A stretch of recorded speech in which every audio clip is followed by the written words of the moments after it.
राधा रमन लाल की जय हो। आशा है कि आप आनंदमय होंगे। आज हम दुनिया के सबसे अद्वितीय शास्त्र भगवत गीता का तीसरा सूत्र आपकी सेवा में लेकर के आए हैं। ध्यान रखिएगा, सबसे इंपॉर्टेंट चीज़ है आपके पास मन का नियंत्रण गीता का तीसरा सूत्र है। If you want to make your mind a friend और you want to make it an enemy, it is up to you.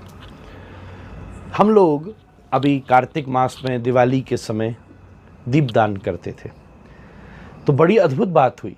दिए के ऊपर रुई रखी, उस पर घी डाला और फिर उसके बाद ऊपर से हमने सुंदर दिया जलाया, ठाकुर जी की आरती उतारी, सामने रखी। मैं बहुत देर तक उस दिए को बड़े ध्यान से देखता रहा। तो मैंने ये देखा कि जब तक घी डला हुआ था तब तक वो आग उस बत्ती के ऊपर नृत्य कर रही थी और चारों तरफ प्रकाश फैला रही थी। और जैसे ही घी खत्म हुआ तुरंत उस आग ने उस बत्ती को ही जला दिया और खुद भी समाप्त हो गई। ऐसे ही मन क्या है? मन है life power, excitement, enjoyment, pleasure, bless, happiness. ये सब मन के अंदर छुपी हुई बातें।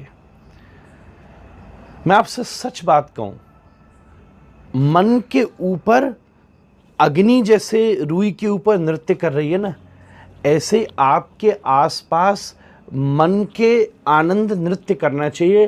कहीं ऐसा न हो जाए कि वो अग्नि बत्ती को जला दे, कहीं ऐसा न हो जाए कि दुनिया आपके मन को जला दे। आपका मन दुनिया में रोशनी फैलाने के काम में आए, और ये कब तक हो सकता है? जब तक उसमें घी है। मन एव मनुष्याणम कारणम बंध मोक्षय। मैं आपसे सत्य कहता हूं, with your daily practice, with the meditation, with the जप, हम रोज घी डालते रहें तो ध्यान दीजिएगा, मन के ऊपर आग नचेगी, जला नहीं पाएगी, प्रकाश फैला पाएगी, आनंद कर पाएगी। पर जैसे ही घी खत्म होगा तो आग बत्ती को जला देगी, फिर मन जलना शुरू होता है। फिर छोटी छोटी बातों पर हम सेंसिटिव हो जाते हैं। फिर उसने ऐसा क्यों बोला, इसने ऐसा क्यों देखा, उसने हमको पूछा क्यों नहीं, why he doesn't love me, but it should be the other way round. तो ध्यान रखिएगा, आपको मन को आपके हाथ में है कि दोस्त बनाना है कि दुश्मन बनाना है। जब वो बत्ती के ऊपर नाचता है ना तो दोस्त रहता है, सब जगह प्रकाश फैलाता चलता है।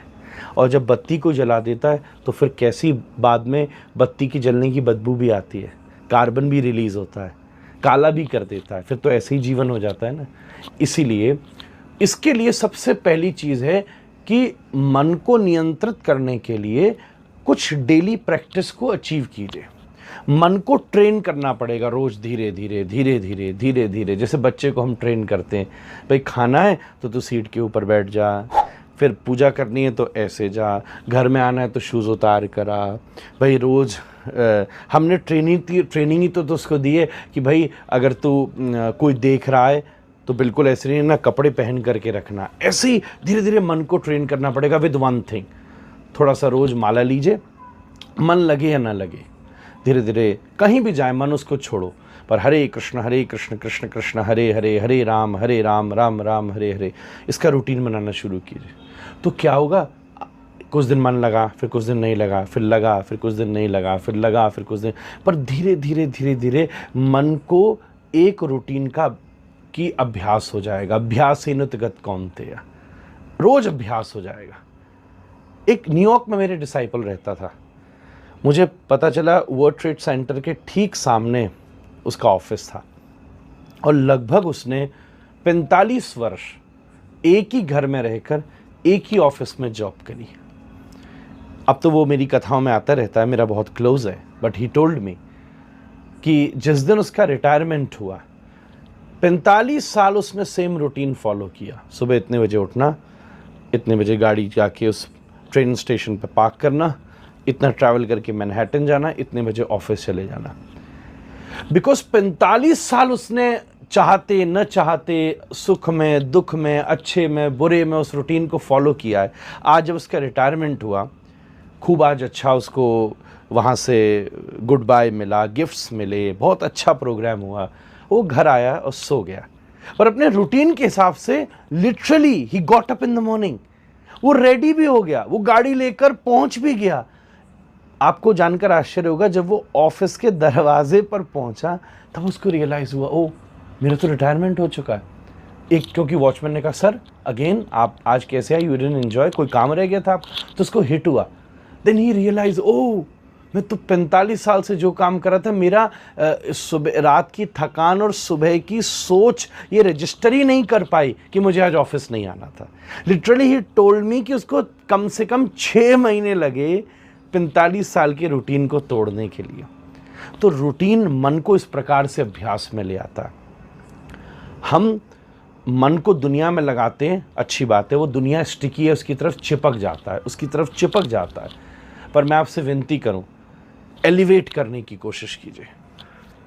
एक रस्सी ज़मीन की तरफ जुड़ी होगी और मैं उसे खींचूंगा, छोड़ूंगा तो ज़मीन की तरफ जाएगी। वही इलास्टिक अगर छत की तरफ जुड़ी होगी और मैं उसको खींचूंगा और छोड़ूंगा तो छत की तरफ जाएगी। ऐसे ही मन को आप अनस्टेबल दुनिया में लगाएंगे जो कि चेंजेबल है, तो प्रॉब्लम आते ही उसमें प्रॉब्लम्स एक्सपीरियंस होंगी। परंतु स्टेबल अगर ईश्वर में लगाएंगे, भगवान में लगाएंगे, तो प्रॉब्लम आते हुए भी वो स्टेबल रहेगी। तो तीसरा सबसे बड़ा सूत्र, it is up to you if you want to make your mind a friend या दुश्मन, एनिमी बनाना चाहते हो। मेरी सलाह ऐसी है कि थोड़ी देर जिन बच्चों को, जिन नई माँओं को बच्चे संभालने नहीं आते, वो बड़ी बूढ़ियों से माँओं को संभालती हैं। आपको अगर मन संभालना नहीं आता, संत गुरुओं से संभलवा के थोड़ी देर गोविंद के हाथ में दे करके देखो, मन चंगा ही चंगा रहेगा। राधे राधे जी।